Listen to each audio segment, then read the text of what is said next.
now delving into nutrition, types of foods that you should be having, marketed high protein foods, and our advice on how to actually improve your nutritional intake. So, I think the first thing is calories and macros. Yeah. Play obviously a massive part. Whatever your goal is, if you're trying to build muscle, if you're trying to lose weight, your calories and macros obviously need to be bang on if you're gonna make progress.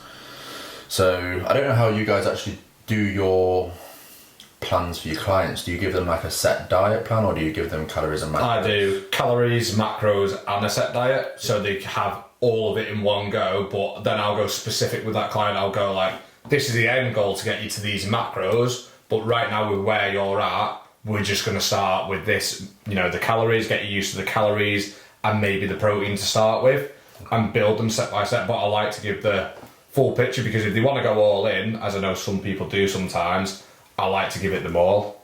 So do you let them have free reign of the food and then just eat within those calories? At the very start, if that's what they need, but I do a completely set diet plan as well. So they'll have meal plan. What to have for breakfast, what to have for lunch, training, non-training day, everything is laid out for them.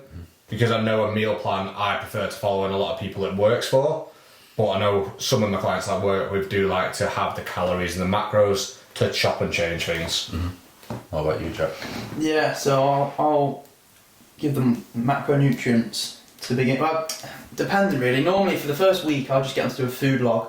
So I'll get them to just send me sort of roughly what they're eating in the week, so I can assess and make micro changes rather than a full on. Like you said, some people are ready to get going and they want to make the change straight away, but for some people it might be just micro managing and making small adjustments. But typically I'll go with sort of a macro split, mainly saying, look, your calories are going to be most important, especially if it's sort of weight loss, fat loss, and then protein intake, not only from a muscle standpoint but just from health standpoint. Obviously protein makes you feel fuller for longer, so that's great if you're dieting.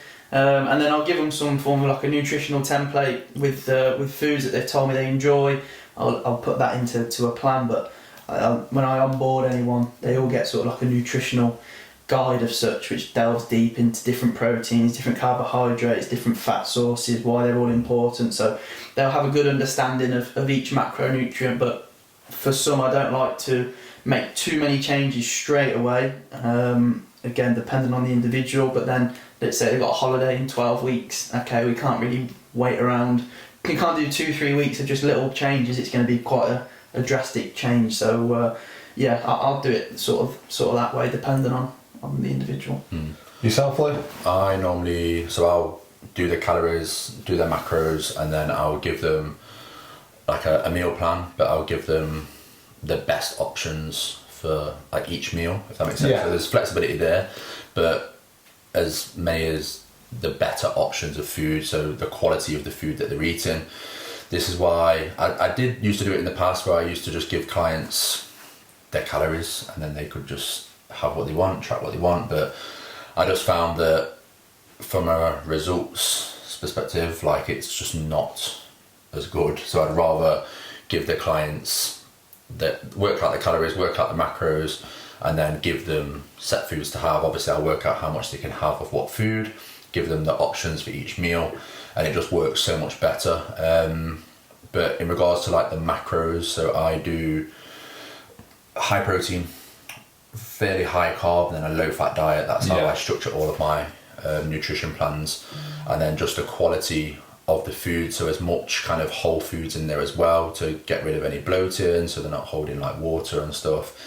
And I just found the results off the back of that have been so much better, so much quicker, and just how the clients feel as well is much better in regards to their energy, things like that, because they're eating proper food, not as hungry all processed day and food all the protein bars and and that's obviously something we're going to touch upon, like the marketing of how companies market high protein stuff. Like everyone, you'll see it on TikTok and Instagram, high protein this, high protein that, but it's like a full shelf now, isn't it? It's You go into the literally supermarkets, just full of processed just like Crap. shitloads of ingredients. It's made in a lab, and it's just gonna bloat you like mad. Like, don't get me wrong, I used to have the protein puddings, and I was like got drawn into the hype, and then, like I still push them into my clients' plans as an option, but I will say, look, this is a better option than that. Yeah. But obviously, some people don't want to be as strict, and they want the I've there. had something very similar with a client, and we've really been going in with her because we struggle to get a protein intake in. So I was like, okay, well, we can have the protein yogurt, we can have a protein shake from the shop and stuff. Better if you bought whey protein, but just to initially get her on to getting some protein in. And now we've really been chipping away at, okay, let's replace that protein yogurt with some chicken, let's replace that with some steak. So now she's eating proper meals. Yeah. But I definitely think the meal plan like you have, it works best, results come faster. Yeah. Having that set, that's why I'll give it to everyone. But sometimes to take someone from the process of being on a really poor diet, that is where the kind of marketed protein can work for a very small period. To, okay, while you're hitting your protein intake, it's not as hard as you thought. Now let's put some proper food in, and you're not going to be as hungry. It's going to reduce some bloating. You're going to be eating proper foods. So I think they have a small part to play, but nowhere near how it's marketed. No. And people just... the way it's marketed, like, people just go mad for it. And Yeah, it fucks up your digestion. Like you said, Jack, you've took Protein bars out. Yeah, I was... You loved them. Yeah, it's a thing of I'd rather a client have like a protein bar than say a chocolate bar or something. Or if they're really struggling with a sweet tooth, or maybe they're, for whatever reason. But I think on the whole, Greek yogurt, I like. You can have some Greek yogurt rather than a protein yogurt if you can. But if you're not out, if you're someone that's like out and about on the road working or whatnot, then I don't think that like you say, here or there.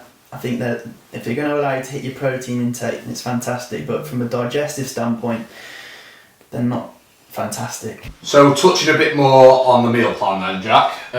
When you get someone's meal plan, will you give them, this is your breakfast, lunch, tea? I'm going to ask you the same question in a minute, and I'll talk about how I do it. But yeah, so I would say meal one. So they say they have 4 meals. I'd schedule it as a meal 1, meal 2, meal 3, meal 4. Obviously, meal 1, the food choices are probably more breakfast-esque of such. I'm not going to necessarily give someone chicken, rice and veg to have at 9 o'clock in the morning. So yeah, that's how I normally would structure it, but I used to get a lot of clients who use like MyFitnessPal if they wanted to use variety, but I found that a lot of them would find that a bit of a hassle and struggle to weigh foods out. So normally I would say, look, similar to you, Lee, here's the options of like a breakfast. This is probably going to be more suitable because it's going to be higher in protein, this, that and the other. But normally I'll speak with, this is where communication comes into it, speak with the client in terms of how they're finding their food. Some of them like to prepare a week in advance, some of them go day by day, but I think having some form of template they can follow, even if it's 80% and they have a little bit of leeway with different things, I think is definitely key, because you want it to be something that's sustainable and they can stick with, rather than something that's maybe a little bit too much for them too soon. Lee? So, remind me of the question. So obviously you touched upon your meal plan with someone before, and you said do you give them options, or it's like, right, this is your breakfast, this is your lunch, you know what I mean? So, just as a bit more of an in-depth. Yeah. So I'll give them probably obviously the breakfast, lunch, dinner, post-workout meal, and then probably a snack or 2, depending on like what time they get up and the shifts and stuff like that, how often they can eat in a day basically, and I'll kind of tailor it to that. I will then give them like options for breakfast. Tell them how much of what they can have. Same with lunch, and all the meals really. I'll tell them how much of what they can have, how much chicken, how much rice or potato or whatever, and then give them options in that, so they can pick and choose what they want each day, but it's all the same calories and macros pretty much thereabouts from the foods I'm giving them, so I know how much calories they're eating in each meal. And then post-workout meal, so obviously a big emphasis, we put a lot of carbs in this meal, obviously protein. I don't put any fats in a post-workout meal just because it's all about speed and recovery, getting that post-workout meal in, so fats kind of tend to slow the digestion process down. So I don't put any fats in the post-workout. And then evening meal, snacks, the fruit, all that sort of stuff I'll incorporate in. And then for the fats, I give my clients the options of what fats they can have a day. So I'll still tell them how much they can have and of what, but I'll give them the option. So eggs or peanut butter, dark chocolate, Okay, yeah. and they can then put that in what meal they want. So say if they want like a bagel with Peanut butter. yeah, or Yeah, yeah. whatever, or eggs on top on that, and bacon medallions or chicken or whatever, they can whack it on a bagel. If they want the dark chocolate, they can put it in the oats, or however they want to do it. If they want cheese, they can put it in like a wrap in the evening. So I give the clients an options for what fats they can have and where they want it. Yeah, well, basically. really want it. So yeah, that's how I kind of structure the meal plans. That's very similar then, to be fair, to what I do. I do incorporate with the carbs as well to give an option. I know some people, when they're working and stuff, like I'll say, this is what you should be having per meal. Like chicken rice for lunch, how much rice, how many grams of rice.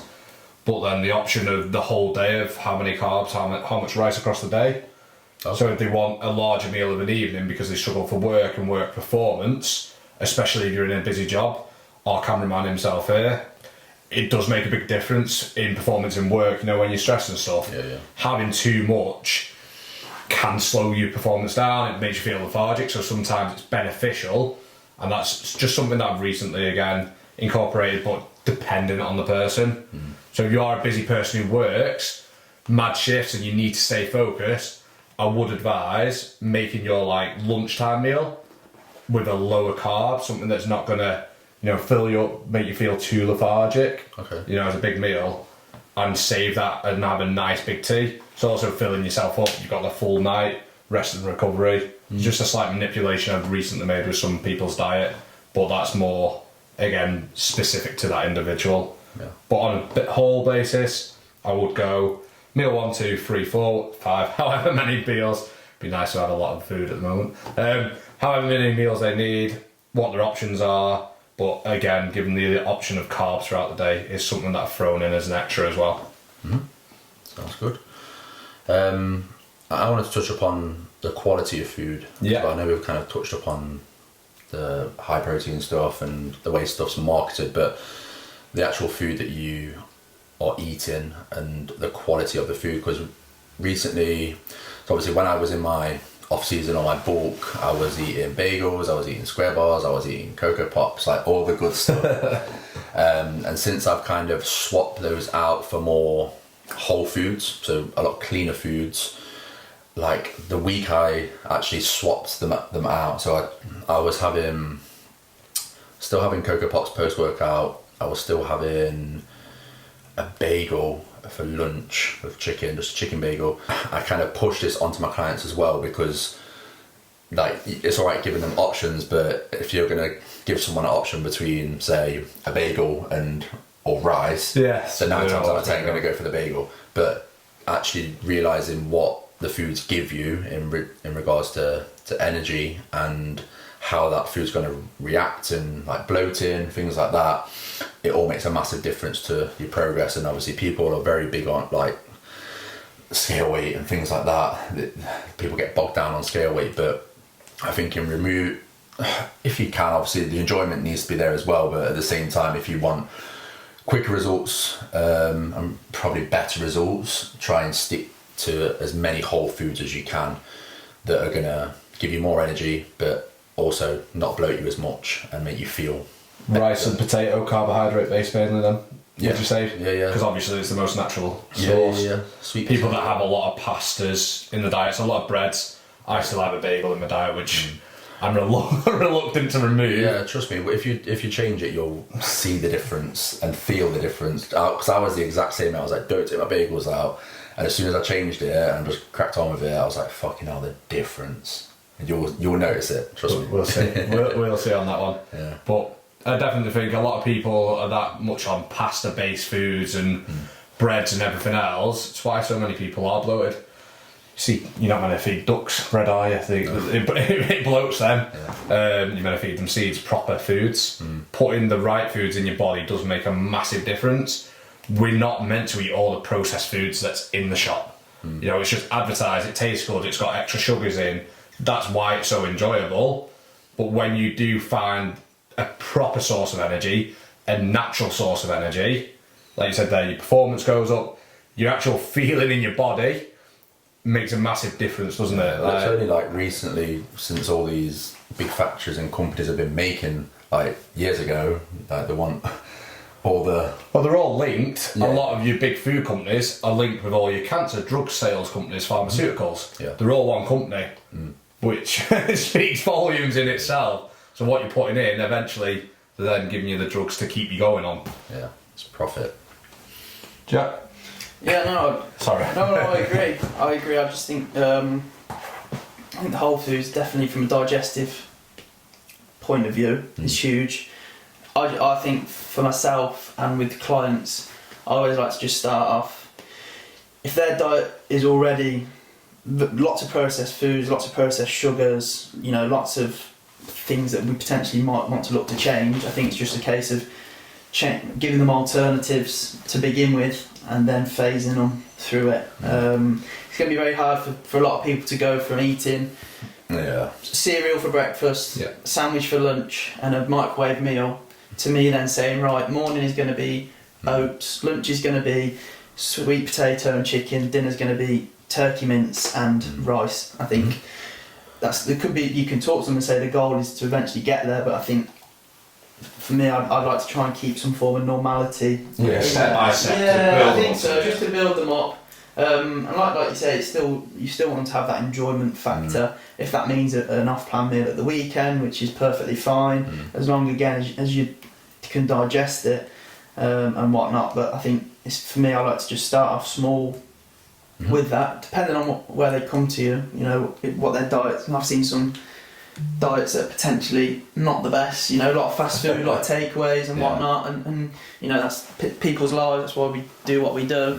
But I think it's just a case of making small changes and then looking to make it a longer I think process. at the end of the day, people are coming to us to change and get results and amazing results. Everyone wants amazing results. Like that. So I think Next week. Yeah, and I understand where you're coming from and like easing someone into it, but at the same time, if they did and they took to it really, really well, how much weight they're going to lose and how quickly it's going to come off, I think then means more, if that makes sense. But at the same time, enjoyment is key. I'm fully on board with that. But I think it just depends. I push for the enjoyment of the cooking of the meals. That's what I do. I explain, like, you know, with like people that are on high processed stuff, just take the time to make yourself a half decent meal. Make your homemade chips, because you can still have chips. You make them homemade. Don't get me started. And actually put some effort into it. That's where I try and go with people that are on a bad diet. But a lot of it again comes from upbringing.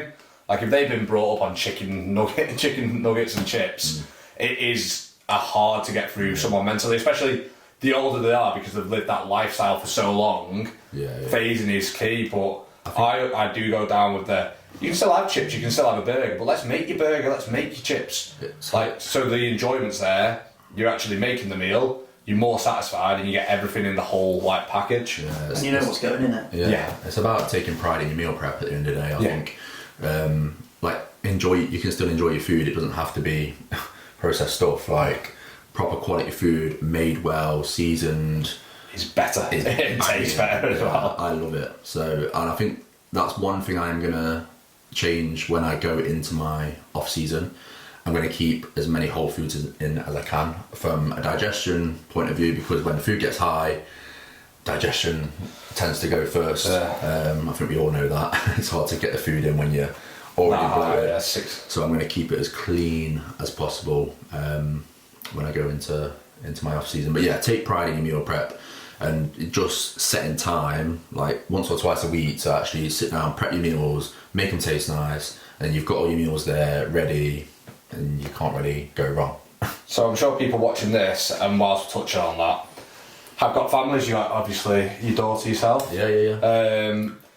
when you meal prep your food, I know you're in prep mode, but will you make like a similarish meal, take time as a family? Because it's a big one I do touch on again when people have got families. Yeah. Get them involved, get everyone on board on having a nice, decent tea together. Sit down, take the time, build that. There's so much value that comes from eating right and everything else that can be passed on to everyone. Then everyone gets brought up the right way. Yeah. And you know, your children and everyone around you are also benefiting. Well, you know, because obviously I've been doing this long, I know about food. When we go shopping and mate, the stuff that they put in the kids' food, and it's like, obviously it's all crap. But obviously at the start we was like, yeah, she can have like turkey dinosaurs and smiles, and now like, trust me, Ivy loves chicken and rice. She loves the chips I make. Future bodybuilder. Yeah. But we've like, because obviously I'm on prep, so she'll still have similar stuff to what I have because she enjoys it and it's good stuff. But at the same time, Nicole will make homemade meals as well, where it's obviously not as clean and strict as I am, but she'll still like, when we go shopping, we'll plan all the meals out that she's going to make, and just proper home cooked foods instead of just freezer stuff and well, I shit. think I was blessed in a way with my upbringing from that, because I always had decent meals. Like my mum would always make an effort to make us a nice cooked meal and sit down as a family. It'd be very weird if we ever sat on a sofa. I know so many families do, and just have like, whatever they can throw in the microwave after work. Yeah. It does. They're the kind of people that we're dealing with half the time. People that's been brought up on that lifestyle. To be fair, I was very, very fussy as a kid, and growing up until literally about 18, 19, I was stick thin. Like, there was nothing on me. I was like 10, 11 stone, and I barely used to eat anything. I used to have a pizza probably most nights. Like, it was bad. Like, my eating habits were very, very bad. And it's only since I learned about the nutrition side and became a PT and getting into the gym that I understood that nutrition is fucking the main thing. Yeah. Massive. So I can understand where you are coming from and your upbringing and stuff, but at the same time, it doesn't mean you can't change. Oh no, you can 100% change. I'm just saying, like, people, you make it easier for your kids as their upbringing, and the people around you start making better foods. That's it. Everyone benefits. Everyone's going to be in a better mood as well. Your kids, if they're eating better, imagine when you feed her the sugary food, she kicks off like half an hour later that she wants another hit or whatever. Yeah, don't get me wrong, she still has like cookies and the odd biscuit here and there. Like, she's a kid at the end of the day. Like, we order, like, you've probably seen in my story when we go to Lidl, she knows the bakery bit now in Lidl's, and she's like pointing at the cookies, so she has a smashes through like half a cookie around Lidl while I'm on prep, which isn't the best, but is what it is. But yeah, I think the balance at the same time, but as much quality food as you can get in instead of just processed freezer stuff, microwave meals. Just take pride in your meal prep and you'll feel so much better for it. I think you'd actually save money too. 100%. When you do it. People say, it's expensive to eat well and stuff like that. Ask them how much they spend on food, they don't know. They're the people that don't know actually how much they spend. And the drink, Yeah. the weekend going out, and the kebab after, and I just think, from a food aspect, don't get me wrong, takeaways and bloody ain't rubbish growing up and whatnot, you do, don't you? But like I say, when you learn about the importance of nutrition when training, for me, training is so important. I want to make sure I'm getting the most out of my training, so I know I need to eat the right eat the right food to fuel my recovery, to fuel my sessions, and I know that if my nutrition isn't quite right, if that's going to affect my training negatively, well, I don't want that to happen. If that's going to affect my progress, if that's going to affect the results, if I'm going to do something, I want to make sure I'm doing it properly. It's fuel at the end of the day. I see it as a fuel source. Literally, like the littlest thing, like missing a meal or stuff, it affects your training so much. Massive. When clients I had a client this week and she's been ill and she couldn't keep anything down, and then she's gone back to the gym this week and it's like, I can't lift what I was lifting last week. I was like, no surprise. Food is fuel at the end of the day, so hitting every meal. That's why if clients, they'll miss a meal, I wasn't hungry so I didn't eat it. Still eat it, you still need it. Oh yeah, you've got to get it in, yeah. So food is fuel. Okay, so this next bit we're going to go into alcohol and liquid calories. So what are your guys' takes on alcohol and like weight loss, muscle building? Biggest one is obviously the client's goal, but if someone's drinking every weekend, they're not going to see fast results at all. No. It's as simple as I get that point across to a client that has a very big social life. If you do want to drink that regularly, you need to accept your goal is going to take a longer time. But if you still want to socialise and you want to achieve your goal faster, we just reduce that alcohol intake to like every 2 weeks or 3 weeks. Big one, like I say, is on the client's goal. If you really want to hit a mad physique, a mad goal, it needs to go out the window for me. Like I did 4 months at the start of the year, no drinking. Obviously during this prep, no drinking by the time I do my second comp, it'll be like 4 months again. If you're on it and you want to achieve your goal faster, it needs to be out the window. Yeah, and I think if you do drink, it's about choosing the better options. If you're just having beer, like obviously a lot of calories, doing 8, 9, 10 pints every weekend, you're looking at like 2.5 For the day of food, isn't it? 1,000 calories, yeah, and it's just empty. And when you do drink that volume, it's then the next day after. And you just feel like crap. Yeah, it takes a full week for me to recover from a decent night out. Yeah. Yeah, see, I haven't drank 6 months just because I had the photo shoot, and I'm going to do a year. Just why not? I quite enjoy going out sober. I've done loads of nights out sober. I did it in Marbella. I've done it a few times, but look, my mates are always going, "How'd you go out sober?" I like the fact of going out sober. I don't have to rely on something to have a good time. But for clients, I would say, like you said, Lee, if you can change your beers for some form of a spirit with a diet mixer, if you're going out, someone that goes out Friday, Saturday, Sunday drinking, can you just have one day rather than all 3?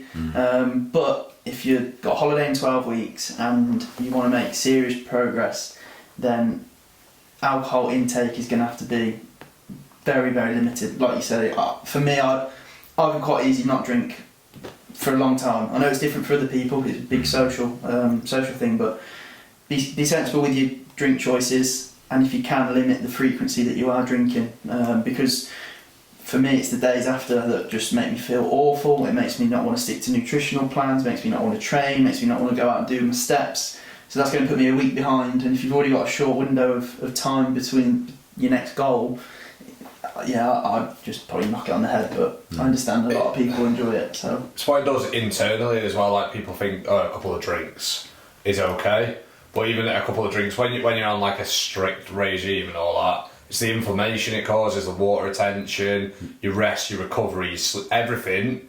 Just a few drinks can knock that off massively. Your body just don't know how to process it. It's a poison. It's poison. Yeah, literally. It can kill you if you have like shitloads of it. But obviously that's extreme. But it's poison. Your body don't know how to deal with it. So is the studies that if like while you've got alcohol in your system, you don't burn body fat? Or have I just made that up? It's I know it inflames your body. And protein it does stop the process, doesn't it? Yeah, it stops the process of like fat loss. I'm sure it does something like that. But yeah, like I have a lot of clients that go out a lot and socialise a lot, and it does slow the progress down. And it's all right saying like stick to the lower calorie options, but at the same time, it's still alcohol. So still does the same internal damage. That's what I mean. Okay, you might have saved on calories, but I prefer with the drinking approach. Drink what you enjoy, but reduce the frequency. I know when I go and drink, I'm not bothered what I drink because I'm going out for that occasion. I just lessen the occasions that I do it. Because if you're trying to change someone's actual drinking habits, once they've had a few drinks, half the times they'll go out the window. So what's the point in trying to change what someone enjoys? Just like nutritionally, you adapt little things. It's the frequency that does people over. If you can cut it down, all of a sudden you got to start to go, yeah, I feel good in work this week and perform better in work. Maybe I will keep to that a little bit longer. Scale weights down. Yeah. Because I've managed to start Monday. I'm massive on Mondays. Win the day, win the week, sort of thing. So and a lot of people spend their Mondays grovelling around because they're hungover. That just rolls into Tuesday, into Wednesday, and they'll go, "Oh, I'll start next week." And before you know it, your 12-week transformation you've just paid a lot of money for. It's going to be hard to get. It is like I've had clients where they'll have a bottle of wine every night. Like they've come to me and they're drinking a bottle of wine every night, and it's changing that and that whole, because they'll get home from a stressful day at work and have a bottle of wine every night, and it's changing those habits. But when you do actually crack it, and the difference it makes just from removing alcohol is massive for progress. Not just physically, it's Mentally. work, mentally. Like, you cut it out for a bit, you'd be surprised how much better you perform in every aspect. Yeah. Your work would progress massively, you'd get better night's sleep, you'd become a less stressful, aggy person half the time. You're just on a whole different level, and until you do it, you'll hear people talk about it, but just try it for 1 month. Just go like, once summer's over now, to have a month off and start to realise the difference it makes and go, okay, well now looking forward, I'll drink on maybe this event. It's a big event. I'm not saying cut it out completely, because I personally won't. I know when my prep season finishes, my comps and everything, I've got a few nights planned out because I do enjoy that social aspect, but I pick and choose the occasion. I know once I've had that, I may not drink then for another good period of time. It's a bit Dutch courage.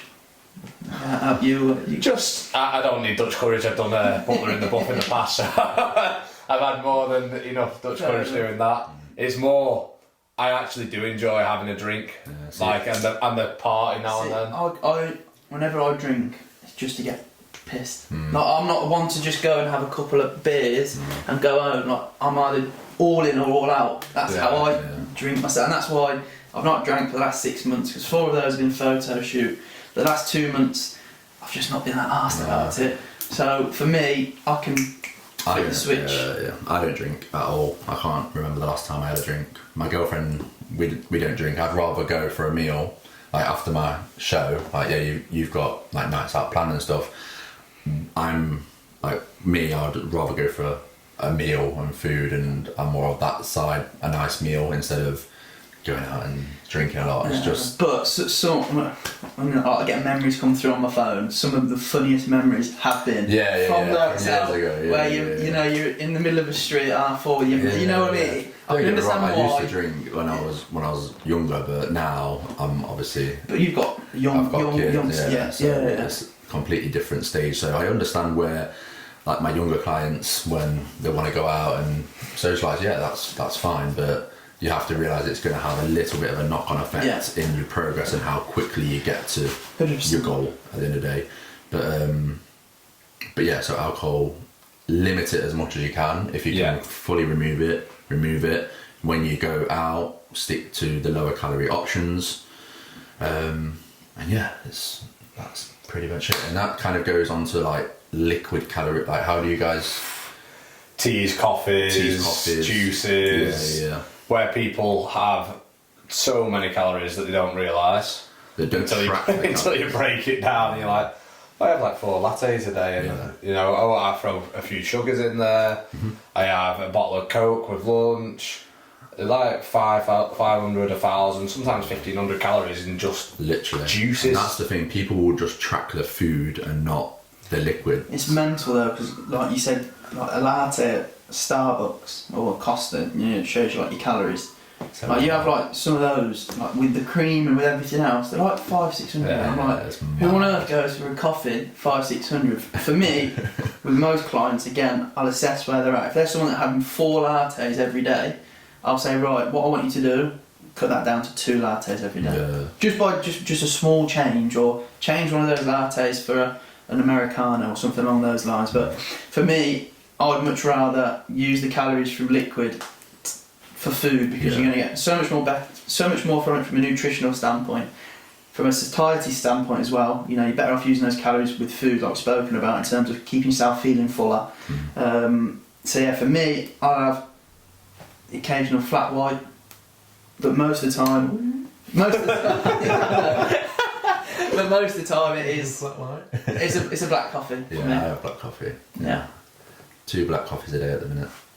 I was going to say. That's why I say on the one side, I'm not a fan of black coffee. It's no enjoyment. Okay, here's one then.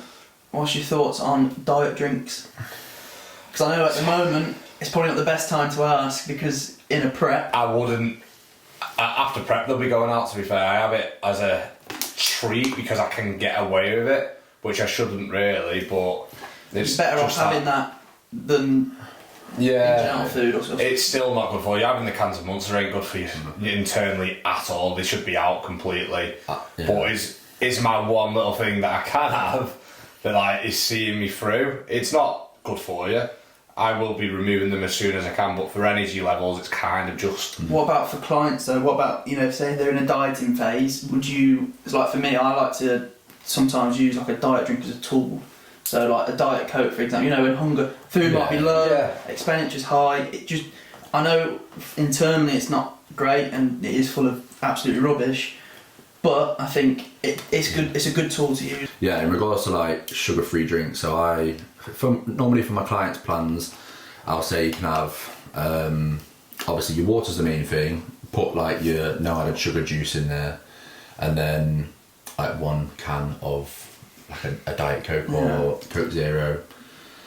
I think it's just a good tool. Yeah, especially when foods are low. Like as you two obviously know, it can help. It does. It just kind of like, oh, that's a nice treat. Don't abuse it. Just don't think, oh, it's a Diet Coke. I can have 5 or 6. Yeah, you just blow it like mad. Yeah, it's not going to be. It's not I've going been to be. taking the Monsters out probably around where you were about 2 or 3 weeks before my show, just to get rid of any That final last little bit. tiny bit of bloating that I will have from it, and just stick to black coffee. So, question time for episode 3. Obviously, touching upon nutrition. Jack, do you want to fire away with the first question we've had? So my first question I was asked, one of them was in relation to pre-workout, as in the supplement. So it was, do I need to take pre-workouts before my gym sessions? What is your... See, like for me, no. I think food is going to be the main priority. I like to... Pre-workout would be some form of a carbohydrate that digests well, sort of 60 to 120 minutes before my session. Some form of protein, low fat as well. But pre-workout supplements, I think we've all been there. We've all Tried them. all had them, dry scoop them and whatnot. Now, I would use it as a tool. So if you have a session where you find very tricky or potentially something you don't enjoy training for whatever reason, then it can be used as a tool. But with any pre-workout, I would definitely limit after sort of 2-3 o'clock. So if you're someone that's training in the evening time and you're smashing 300 milligrams of caffeine down your throat at 5-6 o'clock to go and train legs, I'd probably say you don't want to be doing that. Looking more at non-stim if needed. But I think if your nutrition's on point, your sleep's on point, every recovery's on point, and you've got a good program and structured workout, it's not a necessity, but I'm not against it. Is my take on it. Quite similar. You don't want to become dependent on a caffeinated pre-workout. Like you can become very hooked to them sort of things, the stronger ones. Yeah.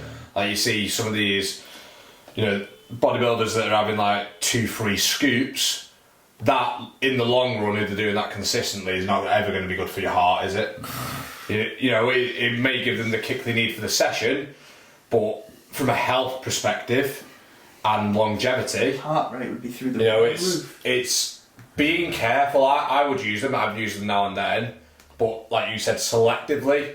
If I've got a day where I've had really poor sleep the night before, I'm quite high stress, my energy levels are low, that is when I'd use it. But I do tend to I like to use a non-stim quite frequently more than a stimulated one. I don't like to overdose on the caffeine at any points because I can feel myself. Like at the moment, I know my caffeine levels are too high because I need that hit, and that for me is a bad sign. That I'm having it too frequently, that I'm become dependent. So you don't want the frequency of it, but now and then, throw it in there. From a drink side of things, pre-workout meal, you should have as a regimented thing, 1,000,000%. That should be in there. That's the source of energy for your session. It's the main focus point for nutritionally with my clients pre-post workout. You time them right, your sessions are going to be 1,000,000 times better, your recovery is better, and you will see progress in a much better rate. Yeah, I'm pretty much the same. I've never really had them like consistently. We spoke on the last podcast, well, the first podcast, about my bad experience with the pre-workout. Cracking with a K. Cracking with a K. So I've never really had them, but I would just have a black coffee. That's all I kind of have pre-workout now. So you don't need to rely on. They're just a supplement. So kind of a money. Sold and hype, isn't it? Like a hype. lot of supplements. Yeah. So you can get the main thing, like we spoke about before. The main thing is your diet more than anything. If you are in like a very deep deficit and your energy is low, like we are now, our food's low, output's high. You kind of do need that little bit of a kick, but other than that, you don't really need them. What's your go-to pre-workout meal? Mine is chicken and potato at the minute. See, mine's the night before. Yeah, Because you're training early. Yeah. Okay, so what would you load up with the night before then? For me, my go-to at the moment is bowl of oats, fruit, banana, peanut butter. Yeah, so yeah, if I train in the morning, I have oats, whey, dark chocolate, and berries. Yeah. Before you work out, not the night before, like Yeah, that. before. So I'm having mine the night before. So I'm training at 6 a.m. That meal goes in at about 7:30, 7:45, because I like to be in bed by about 9:30, 9:45. But then, if I'm training in the afternoon, my pre-workout meal will be something like, again, bagel, jam. Something quite easy Yeah. to sit and digest. I'm not one of those that enjoys a massive meal, because going to the gym feeling full and still digesting is not great. I think it's how close you put it to your workout as well. Yeah. Because I've been the same, but if I found I've had it like an hour before, I'm normally okay. Even if it is a big-ish meal, giving it enough time to digest. But if you literally eat it and going straight to the gym, Yeah. I've tried the chicken and rice, chicken potato, but I still find like squares bars, bagel and jam, cereal, I get a better energy level. I don't know whether it's just my body, the way it's processing food. I normally push them in post. Like if I was gonna, I switched them the other way because I tried both ways and I found I definitely get a better energy kick from the cereal and that before. Yeah, to be fair, actually, I used to have bagel with jam no, bagel and chicken, something like that. I can't remember what it was. What, bagel, chicken and jam? No, not jam. Yeah, chicken bagel that's what I used to have. And then I used to have the Cocoa Pops post. So I've never really had. It's just the way I find it I think maybe because it's slightly quicker releasing. Yeah. That I'm getting a better, and I do tend to eat like 45 minutes, an hour max before. Like when I'm finishing work, I'll have it, and then I'm on the way to the gym. So that might be why. Maybe I have my chicken and rice a little bit earlier, an hour and a half to an hour before. But for me personally, that's mine. Yeah, pre-workout, just a good carbohydrate source, good solid protein source, and you should be sound. You shouldn't have to rely on a pre-workout supplement. No, definitely not. The other question that we did have was about how do I get my breakfast in? And I know this is probably, I've had it a lot with clients, yourselves I'm sure. Breakfast, people love to skip, have a coffee in the morning, Right. and then they snack in work and it leads to many problems. I will work until a client does get the breakfast in because it makes a whole difference to the rest of the day. Your energy levels throughout the day, the dip in your sugar levels and everything else if you're just reliant on your coffee in the morning. With breakfast, I always like to make sure there's a good hit of protein too. Don't know about yourselves with your approaches. Yeah. Just because obviously protein takes longer to digest, it'll keep them fuller till longer till the lunch, and it just really reduces snacking. So in terms of getting a breakfast in, if you really don't like breakfast, you don't enjoy it, I have took an approach of giving people like a whey protein shake to start with as a liquid base, and then built them onto, okay, now I'll progress to some toast with peanut butter potentially. You know, it's like a slow progression. I normally just do whey protein. I think it's just easier, and then just like your oats, or if you need something quick, a banana and a shake. It's super simple. You just need, I think it's just getting up a little bit earlier. I think just making time for it is the main issue people have, or they're in a rush, they've got all late for work and they're out the door and they skip breakfast and they'll grab a coffee or they'll grab something on the way to work, and it kind of spirals from there. So just make time for it. I think it's the easiest thing if you just prioritise it. Yeah, I'd say for me, I think protein intake try and aim for it with each meal. 'Cause I think a lot of people struggle to get protein in throughout the day, so starting breakfast with a good source of protein is going to be fantastic with that. But for myself and with others, I'd always advise, if people are up nice and early and maybe go to the gym and then straight to work or whatnot, and they don't have time to make a breakfast, which again, it comes down to how important is the goal that they're trying to work towards. Make something the night before, whether that's overnight protein oats, or I think I get a lot of people, if they're out and about on the road nice and early, making some form of like a shake the night before, put some oats in there, some fruit, whey protein. Again, if they're in a gaining phase, maybe some peanut butter and whatnot, or if they're in a dieting phase, just some frozen berries and a shake. It shouldn't really be I think it's just about being prepared, isn't it? 100%, yeah. Like, it doesn't take long to do it. You get NutriBullet, you literally pour it into a cup, and you can drink it on the way into work. There's no excuse really. And that's what kind of ties into what we previously said about pride in your meal prep. If you like sort your breakfast out the night before, 9 times out of 10 you're going to have that breakfast. You're not going to. And if you start with a good breakfast in the day, it's only going to make that snowball effect of the rest of your choices in the day are going to be far better, because you started off with a good breakfast. You're going to feel good. Lunch, you're not going to then go out and get a Mackey's, because you've already built that momentum. So I'd make something the night before, prepare to fail, not the other way around. What would you avoid at breakfast? Because I know a lot of these diet fads that you have out there are like a fruit smoothie and stuff in the morning. And I've had clients on that, and for me, I try and at least get protein within that shake. Because if it's like a full-on fruit smoothie, and I know there are a lot of diet fads out there with the smoothies and everything involved, because you get all your vitamins and everything else in. But if you're hitting just like a big fruit smoothie in the morning, for me, it's such a waste of calories for that client. And again, I tend to find people that are on that are very quickly hungry come like 10, 11 o'clock and wanting a snack. The sugars are high as like they're ridiculously high. So what would you tell people to avoid doing at breakfast if they are going to have a breakfast? Well, when they have the breakfast, not if they are. I think make sure you just have protein with your breakfast at least, because some source of protein with it. If you just, like you say, if you're just going to have a smoothie, it's just fruit. It's the spike in sugar. It's sugar. It's so hard, because then you have your crash. Midday, you were in work and you're like, I'm having a cup of tea, I'll have some biscuits. And it's why these diet fads don't work. They're trying to reduce your calorie and say, have this, all this liquid calories.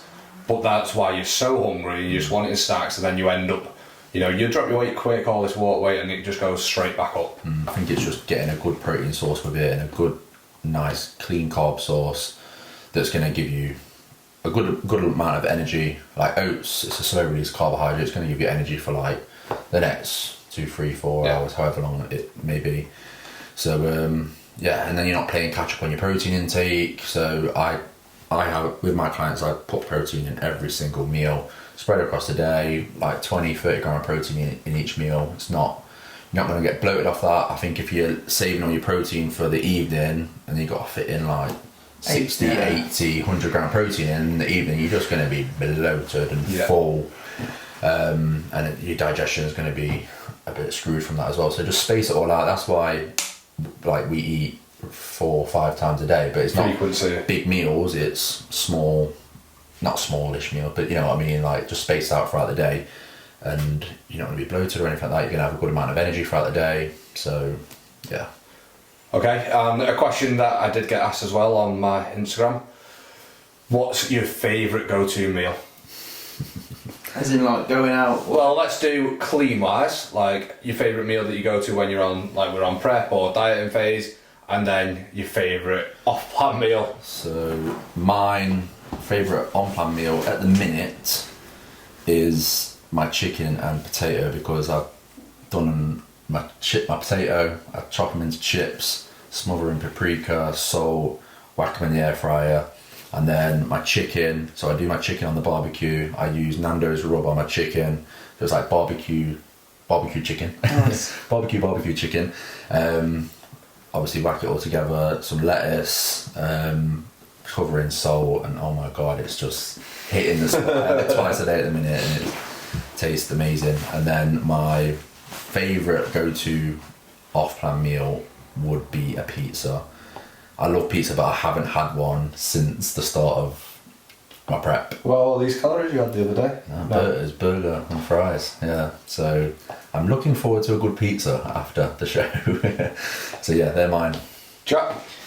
At the moment, my favourite meal would be my pancakes that I make, which are Protein pancakes. they are, but they're not. I don't put any protein powder in there. 'Cause I'm trying Banana and egg.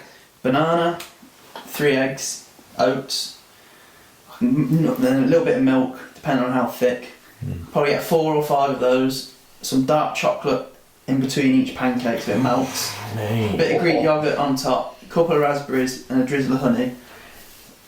Every morning without fail. I look forward to it because it's also normally Post-workout. yeah. So I'll put a bit of Greek. I like to put some Greek yogurt on just to help increase that protein intake. But that's my favourite meal.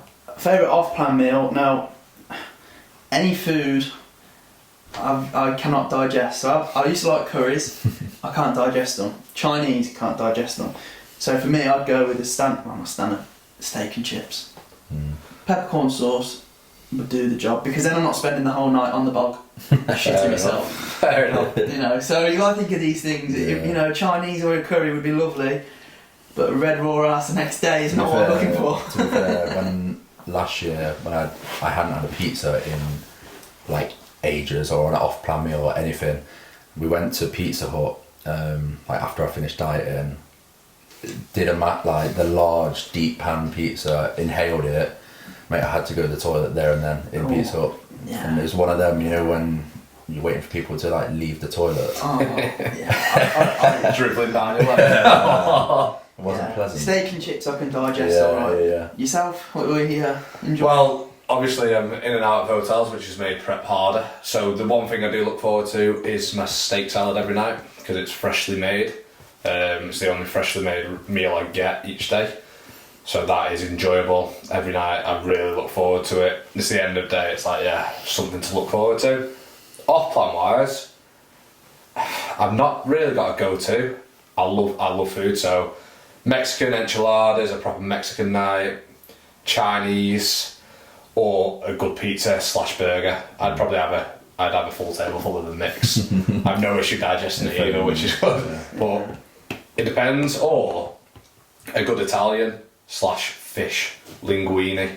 That is belting. so pretty much anything. Basically anything, Proper Italian Yeah. prep, yeah. I love food, to be fair. I like to try different things, but I am looking forward to it. I think I'll go for an Italian post comp, just for like a fish linguine. I'm not really craving pizza or anything like that. Just like, I think I want a nice, decent pasta dish.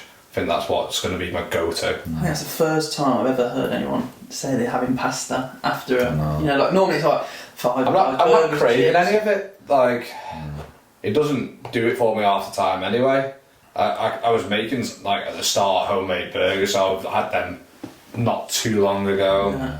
Pizza wise, I will have that further down the line, but just a good, I love my fish, a good, like, seafood linguine. I think it's another good point. I know it's a little bit off topic, but and a question I normally get is how would you stay on plan if you're working away and you've literally done your prep out of hotels pretty much. Yeah, and literally. like people struggle when if they're working away in like London or whatever, and like literally you do that. And there's no excuse for it.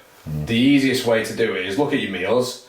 So my main meals are chicken bagel, chicken rice, and I have my steak obviously at night. So yes, it could be better. I could be making my own rice, but I can't, so I'll have the 2-minute microwave bag rice. So digestion will be slightly off. My chicken bagel in the morning, cooked chicken from the shop, done, simple.